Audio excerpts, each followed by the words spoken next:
When I collapsed at work and was hospitalized, my family ignored the calls and posted Family Day without the drama, but exposing their financial exploitation unleashed a brutal public reckoning they never expected.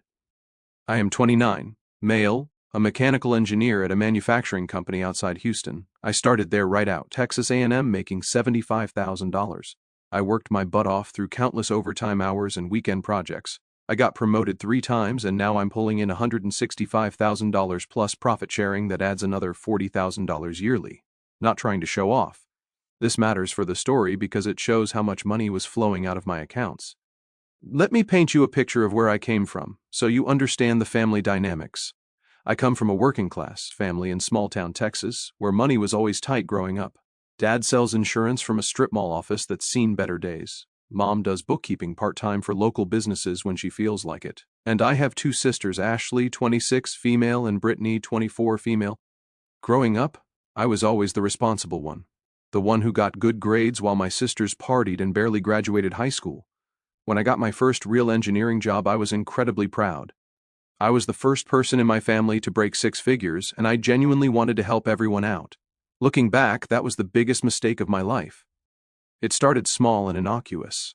Ashley's car transmission died suddenly and needed $1,200 for repairs. No problem, I had the money, and she promised to pay me back within 3 months. Brittany's apartment deposit got delayed because of some mix-up with her previous landlord. It was just $800, an easy fix. Family helps family. Mom's dental work insurance wouldn't cover because it was cosmetic, even though she needed it. $1,500. Dad's insurance office rent when business was slow during a rough quarter. $650. I was making good money and felt incredible to be the successful one helping family during tough times. The requests always came with detailed explanations and promises to pay back quickly. Ashley would send long texts about how grateful she was and how she'd never forget this. Brittany would cry on the phone about how I was saving her life. Mom would talk about how proud she was of her successful son. Dad would get all emotional about family sticking together through thick and thin. Here's the thing about being the family bank. Once you start, they expect it forever. And the amounts kept growing exponentially. What started as emergency help became routine monthly expectations. Ashley decided she wanted to be an influencer after watching too many YouTube success stories, so she needed $4,000 for professional camera equipment and photography sessions. She had this whole business plan that she'd printed out and highlighted, showing me projected income that never materialized. Brittany wanted to start an online boutique selling trendy clothes to college girls and needed $12,000 for initial inventory from some supplier she'd found online. She spent weeks showing me Pinterest boards and talking about her vision. Dad's insurance office was struggling against bigger competitors. Could I co-sign an $18,000 equipment loan for new computers and software? He had spreadsheets showing how this investment would triple his revenue within 6 months. Mom wanted to get her real estate license and flip houses like she'd seen on HGTV. She just needed $15,000 for her first property down payment. She'd already picked out the house and had renovation plans drawn up.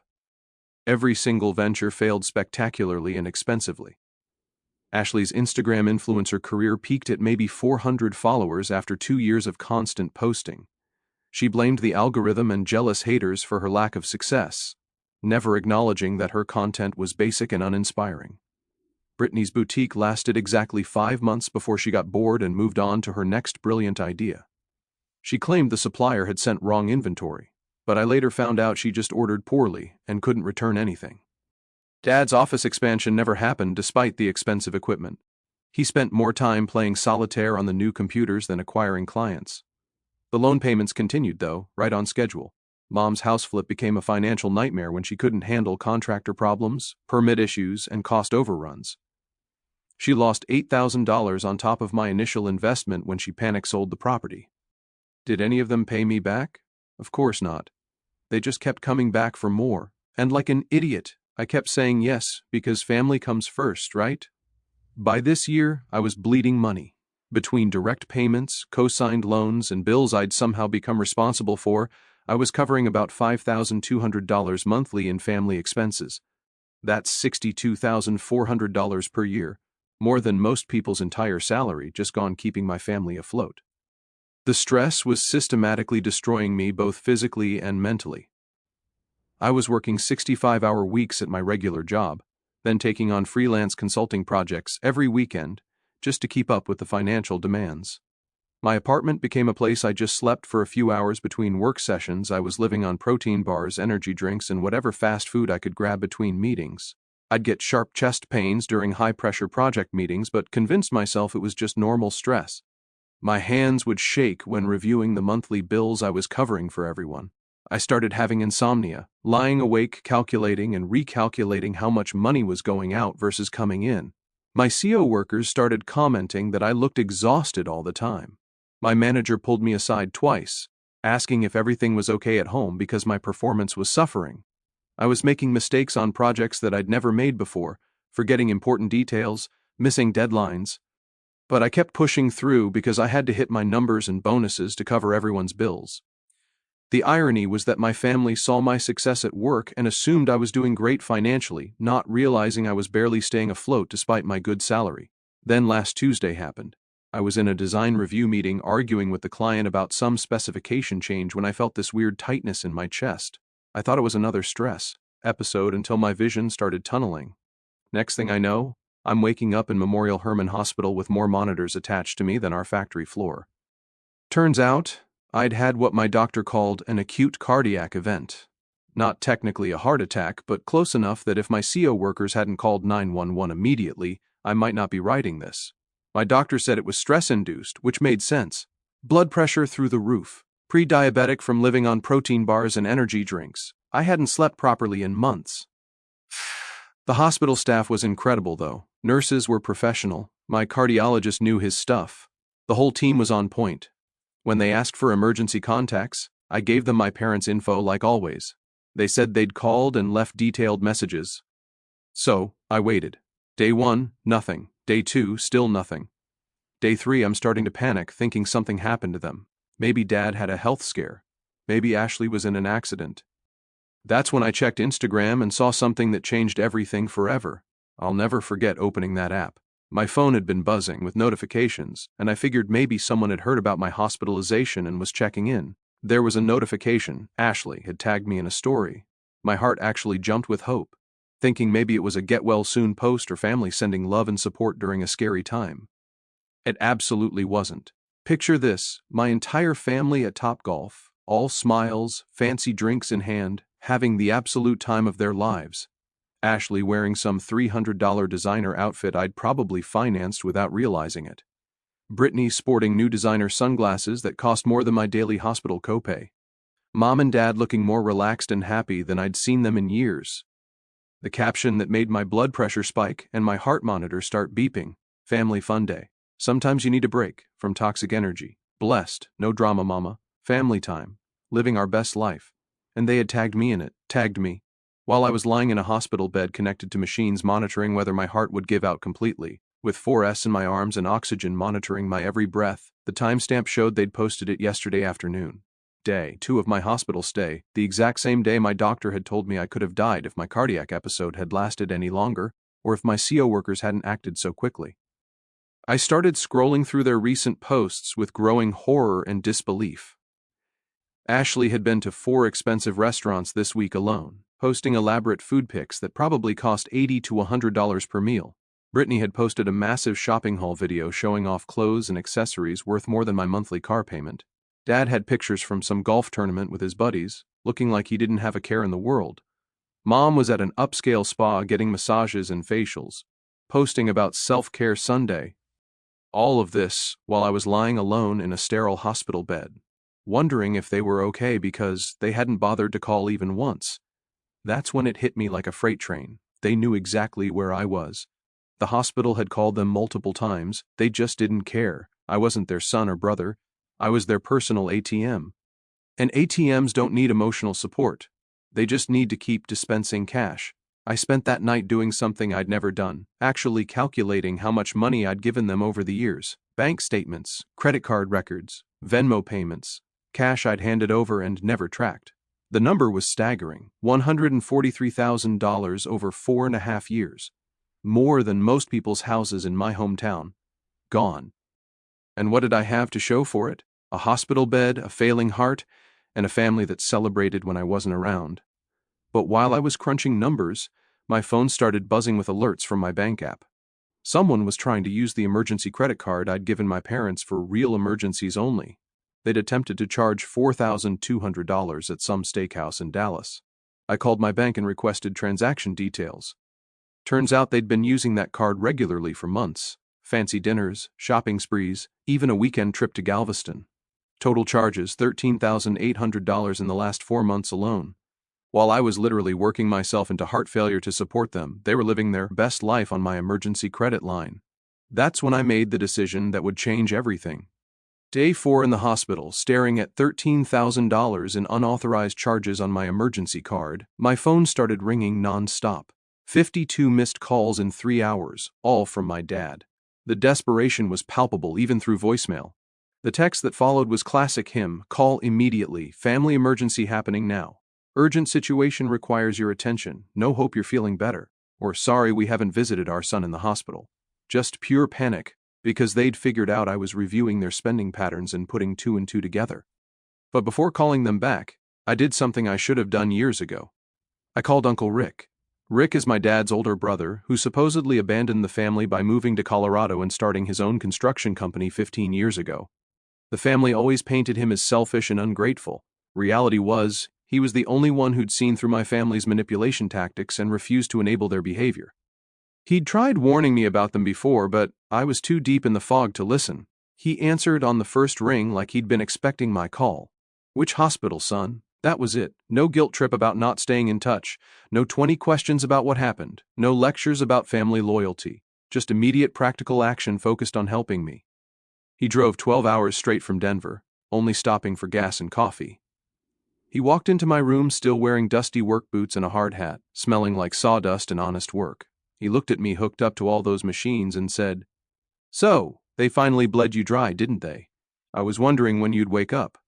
Rick stayed for 4 full days, sleeping in the uncomfortable hospital chair and refusing to leave my side. He actually talked to my medical team like an adult, asking intelligent questions about my recovery timeline, treatment options, and what lifestyle changes I needed to make. When insurance was being difficult about covering my upgraded room, he quietly handled the difference without making a big production about it. Just got it done, like family should. Then he pulled out his laptop and said we needed to do a complete financial audit of my life. Time to see how deep this rabbit hole goes. The audit was eye-opening and absolutely terrifying. Rick has a business degree from UT and 20 years of experience running his own company. He broke down my finances like a forensic accountant examining a crime scene. And what he found was systematic financial abuse on a scale I couldn't have imagined. My name was attached to 4 car loans for vehicles I'd never driven, never seen, never agreed to finance. 9 credit cards I'd never requested. Most maxed out with purchases I didn't recognize. 3 personal loans I didn't remember signing, with forged signatures that barely resembled my handwriting. 2 mortgages on properties I'd never seen in cities I'd never visited. Monthly automatic payments to utilities for 5 different addresses across Texas. Insurance policies on cars, motorcycles, boats, and even an RV I'd never heard of. The boat discovery was what really broke my brain. Brittany had bought a $23,000 wakeboarding boat last summer for lifestyle content creation and somehow gotten me to finance the entire thing, plus insurance. I'd never even seen this boat. She'd convinced me over the phone that it was just paperwork for some business investment, and I'd signed documents she emailed without reading them carefully. The boat was now sitting in some marina near Austin, accumulating storage fees that were also somehow tied to my credit. Rick helped me calculate the total damage with a spreadsheet that made my head spin. $346,000 in less than 5 years. More money than most people see in a decade, just evaporated into their irresponsible lifestyle choices. "Your family didn't just use you," Rick said, shaking his head in disgust. "They systematically harvested you like a crop they planted for their own benefit." We started making calls right from my hospital room. Rick had me place fraud alerts on everything, cancel automatic payments, and remove their access to any accounts they'd infiltrated. Best part, Rick had kept detailed records every time they'd approached him for money over the years, which he'd always refused. Ashley had pitched him on investing in her social media consulting business. Brittany wanted him to bankroll some online store. Dad had tried getting him to invest in office expansion. Rick had saved every text, email, and voicemail. He'd been building a case file for years, waiting for me to wake up. By the time visiting hours ended, we'd locked down everything. New bank accounts they couldn't access, credit monitoring, automatic payment cancellations, everything. That's when my phone absolutely exploded. The fallout was immediate and nuclear. My phone became unusable. Hundreds of calls, texts, voicemails, Facebook messages, Instagram DMs, even LinkedIn messages from my mom, who had to create a LinkedIn account just to reach me. Ashley went full meltdown first. A 53-minute voicemail that started with fake crying and escalated to her screaming about how I was destroying innocent people and ruining everyone's future. She actually said word for word, "We invested so much energy in you, and this is how you repay us. Invested energy in me like I was their business venture." Brittany chose the manipulation route and sent me this novel-length text about being terrified for my mental state and just wanting her big brother healthy again. Really touching stuff, except she punctuated it with Venmo requests for $500, $300, and $425. Mom tried emotional manipulation. "I don't know what those doctors told you, but this isn't my son. My son would never abandon his family during our darkest hour." She sent this while posting Instagram stories from some expensive brunch place. Dad went straight to intimidation. Multiple voicemails about how I was committing financial crimes and would face serious legal consequences. Bold words from someone whose business I'd kept alive for 3 years. But the absolute peak was when they showed up at the hospital together. Security called my room saying 4 people in the lobby were claiming to be my immediate family and demanding access. I told them absolutely no visitors. So what did they do? Created a scene in the lobby. Ashley was sobbing loudly about being abandoned by her dying brother. Brittany was filming it for social media because even family emergencies were content opportunities. Mom was demanding to speak with my doctor about my obvious mental breakdown. Dad was threatening lawsuits against the hospital for unlawful patient isolation.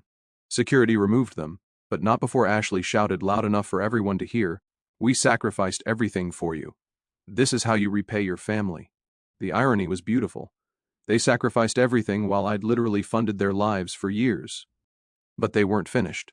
Not even close. That evening, I got a call from my landlord. Someone claiming to be my brother had called saying I'd been in a serious accident and needed him to pack my belongings because I'd be institutionalized for months. When my landlord mentioned I only had sisters, the caller hung up immediately. They were actually trying to access my apartment to steal my possessions. Then my company's HR department called. Someone claiming to be my father had contacted them asking about my health insurance benefits and disability payments, saying they were managing my affairs during recovery. HR shut it down fast, but the nerve was incredible. The final straw came the next morning. I woke up to a Facebook post from Ashley that had been shared over 300 times. "Please keep my brother in your prayers during his severe mental health crisis. He's been manipulated by someone into cutting off his entire family during the worst period of our lives. We just want him to get proper help and come home safe. Pray for healing. Family first, mental health awareness." She'd tagged me, my employer, my university, and about 75 mutual contacts. Comments were mixed between people offering sympathy and others asking what really happened. Several CO workers had seen it and were messaging asking if I needed anything. That's when I realized they'd escalated to total warfare. If they couldn't guilt or threaten me back into compliance, they'd destroy my reputation and paint me as the villain. Time for the nuclear option. Ashley's Facebook post was my line in the sand. They wanted public warfare. Game on. Rick had been making calls while I planned my counterattack. His lawyer specialized in family financial fraud and elder abuse cases. Even though I wasn't elderly, the exploitation patterns were identical. Systematic financial manipulation, isolation tactics, and organized theft. We filed paperwork that morning for fraudulent use of credit accounts, that emergency card they'd maxed, identity theft for accounts opened without my knowledge, cease and desist orders preventing them from contacting my employer or impersonating me, and restraining orders blocking them from accessing my apartment or assets. But the real nuclear bomb was what Rick discovered during his deep financial investigation. Remember that house my mom wanted to flip? The one I'd given her $15,000 for? She'd actually purchased it using a mortgage that listed me as primary CO signer without my knowledge or consent. The property was now in foreclosure, and the bank was pursuing me for the remaining $54,000 balance. That's fraud, felony level, mortgage fraud. Rick's lawyer called it one of the most blatant cases of family financial exploitation he'd encountered in 25 years. We had evidence of forged signatures, unauthorized credit applications, and systematic identity theft spanning 4 years. But instead of filing criminal charges immediately, we decided to give them one opportunity to make things right. Rick thought it would be educational to see how they'd respond when cornered. So I posted my own Facebook response to Ashley's manipulation attempt. Since my sister decided to make our private family business public, here are the actual facts. I've financially supported my family for over 4 years, totaling more than $346,000. Last week I suffered a cardiac episode from stress. While I was hospitalized, they celebrated my absence on social media while maxing out my emergency credit card. I've discovered multiple fraudulent accounts opened in my name without permission, including a mortgage I never signed. I'm working with legal counsel to address the criminal fraud charges. I hope they find the help they clearly need. Truth, fraud, moving forward. I included screenshots of the credit card charges during my hospital stay and their Instagram celebration post. The response was immediate and devastating. Ashley's post went from 300 shares to over 3,000. But now comments were absolutely roasting my family instead of supporting them. People were calling them parasites, con artists, and much worse. Local news picked up the story because of the family abandoned son during heart attack angle. It spread through regional social media groups, and suddenly thousands of people knew about my family's behavior. Ashley's Instagram followers dropped from 1,400 to 200 in 3 days. The few local businesses sponsoring her, mostly boutiques and restaurants, terminated their partnerships immediately. Brittany's online store reviews got bombed by people calling her a scammer. Dad's insurance office Google page was flooded with 1-star reviews mentioning the story.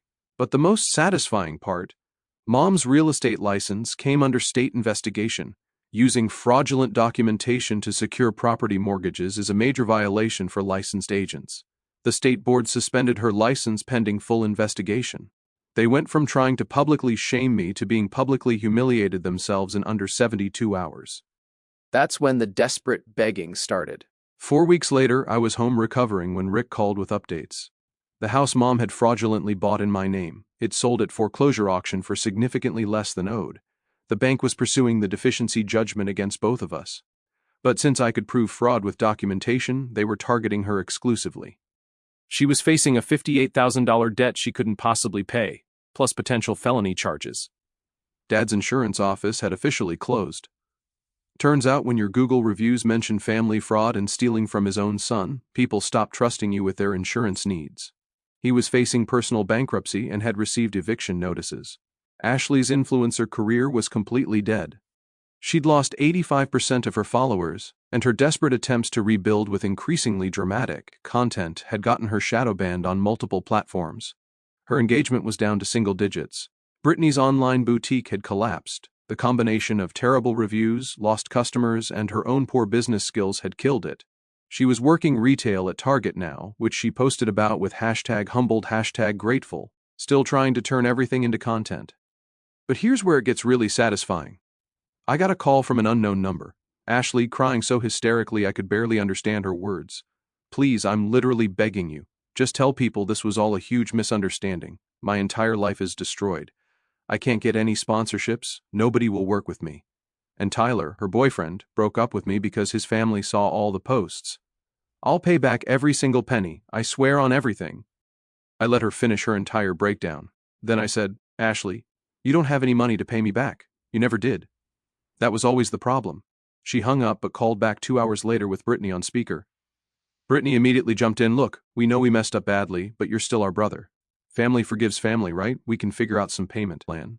Maybe I can get a second job and pay you back like $200 monthly. I actually laughed out loud. $200 monthly? At that rate, you'd be 75 years old before paying back what you stole from me. And that's without calculating interest. They both started talking over each other about payment plans and how they'd learned their lesson and how I was the only person who could save them now. I said, you're absolutely right. I am the only one who can save you, but explain to me why I would want to do that. Then I hung up and blocked both numbers. The calls from Dad came next.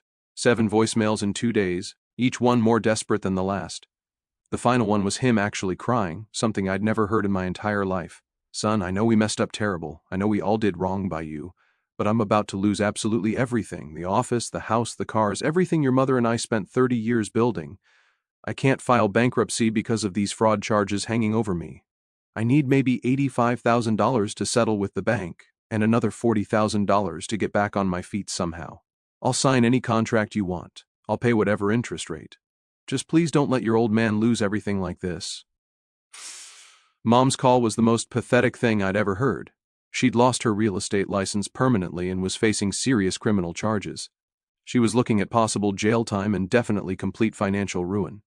"Baby, I made a terrible mistake with that house situation. I thought I could flip it quickly and pay you back before you even noticed anything was wrong. I never meant to hurt you intentionally. I'm your mother. I carried you for 9 months, raised you from nothing, sacrificed my entire youth for you kids. You can't just throw all that away over money issues." The projection was absolutely incredible. I was throwing away family over money, not them bleeding me dry systematically for years. But the call that really interested me was from Uncle Rick. "They've been calling me constantly too, nephew, begging me to talk sense into you. Your dad offered to sign over his truck title if I'd convince you to help them. Ashley said she'd pay me $1,000 to give her your new phone number and address." He paused for a long moment. "What's your move here, son?" I'd been thinking about this decision for weeks. I had the complete power now. I could save all of them, every single one, with a single bank transfer. Heck, I'd already recovered most of the stolen money through raises and bonuses at work. But then I remembered that Instagram post, Family Fun Day.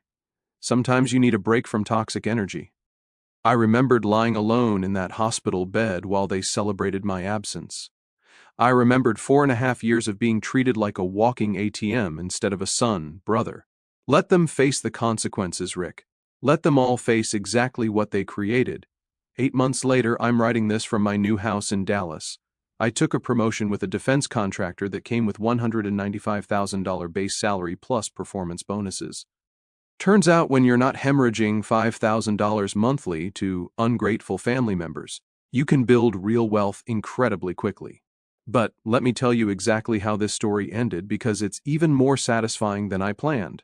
After I refused to rescue them, things got progressively worse for my family. Much worse. Mom's criminal case went to trial. She pled guilty to mortgage fraud and received 20 months in county jail plus 6 years probation. The $58,000 judgment became a permanent lien against any future assets she might acquire. She's financially destroyed for life. Dad's bankruptcy was denied due to fraud associations. He's working at a small insurance agency now, making maybe $35,000 annually if he's lucky. He lost the house, all vehicles, everything, living in a 1-bedroom apartment and riding city buses to work. Ashley moved back with Mom and Dad right before they lost their house, so she got evicted too. She's working double shifts now, Target during the day and food delivery at night. Still desperately trying to rebuild her social media presence, but she's stuck around 180 followers. Her content now mostly consists of complaining about how cancel culture destroys innocent people's lives. Brittany actually turned out okay, relatively speaking. Getting humbled was apparently good for her character. She dropped the influencer act completely, got a real marketing job, and is dating some accountant who keeps her grounded. She's the only one who never called begging for money, which I genuinely respect. But here's the absolutely beautiful part. Last month, I got a call from Dad. He'd somehow gotten my new number and was calling from the insurance agency where he works. "Son, I've got a business proposition for you. I know you're doing really well up there in Dallas. I've been keeping track of your success, keeping track like he was monitoring his former investment.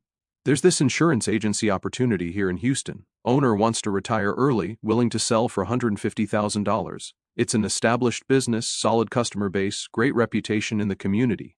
I could run daily operations, but I need a partner with excellent credit and startup capital." The sheer audacity was breathtaking. After absolutely everything, he was still trying to extract money from me. "I know exactly what you're thinking," he continued, "but this situation is completely different. This would be a legitimate business partnership. You'd own 60%, I'd handle all operations. We could rebuild the family business bigger and better than ever before." I let him deliver his entire pitch, 6 minutes of him explaining how this was our opportunity to heal the family and prove to everyone that we're stronger together than apart. When he finished, I said, "Dad, that sounds really interesting. Send me the complete business plan and financial projections, and I'll have my people review everything thoroughly." His voice completely lit up with excitement. "Really, son? This is going to be absolutely amazing. We're going to show everyone that. Actually, I lied, I interrupted. I wouldn't invest in you if you were the last business opportunity on planet Earth. You and Mom and Ashley burned that bridge forever when you threw a celebration party while I was dying in a hospital bed. Complete silence for 30 seconds. But Dad, I do have a proposition for you. I need someone to wash my cars here in Dallas. It pays $12 hourly, and you'd need to relocate at your own expense. You'd report directly to me, and I'd have complete authority over your performance evaluations. Interested in that opportunity? He hung up immediately. That was 5 weeks ago. Haven't heard from any of them since that conversation. Here's what I learned through all of this. Family isn't about shared DNA. It's about mutual respect, genuine loyalty, and authentic care. Uncle Rick is more real family to me than my parents or sisters ever were. My CO workers, who called 911 when I collapsed, showed more family love than people who share my genetics. My actual family now includes Rick, my girlfriend Jennifer, who I met after moving to Dallas, and friends I've made who appreciate me for who I am, not what I can provide them. As for my biological family, they made their choice 4 years ago when they decided I was more valuable as a financial resource than as a human being. They chose money over relationships, convenience over character, and entitlement over empathy. I simply gave them exactly what they chose.